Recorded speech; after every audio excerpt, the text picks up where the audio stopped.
YCP నేత Jogi Ramesh CID విచారణకు డుమ్మా కొట్టారు. జోగి రమేష్ తరపున లాయర్లు మంగళగిరి పోలీస్ స్టేషన్కు వచ్చారు. ఆయన విచారణకు రావట్లేదని పోలీసులకు చెప్పారు.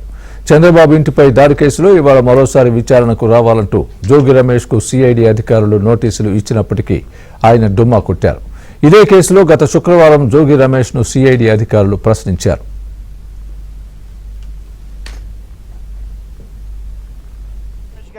డిఎస్పీ గారు నోటీస్ ఇచ్చారండి. వారి సెల్ ఫోన్ సిమ్ కార్డు అవి తీసుకురమ్మని వారి తరఫున రిప్రజెంట్ చేయడానికి గవాస్కర్ గారు, వెంకటేష్ శర్మ, ఆదాం గారు ముగ్గురం వచ్చామండి.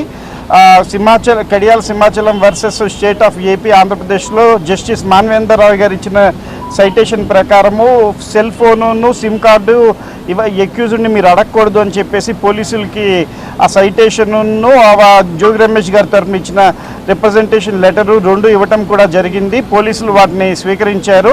దాని ప్రకారం ఒక ఎక్యూజ్డ్ని మీరు మొబైల్ ఫోన్ కానీ సిమ్ కార్డు కానీ అడగకూడదు. అడిగితే అది 20(3) కిందకు వస్తుంది.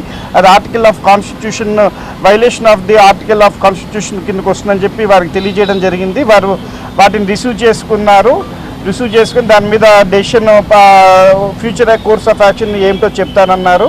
అది ఈరోజు పోలీస్ స్టేషన్లో జరిగింది.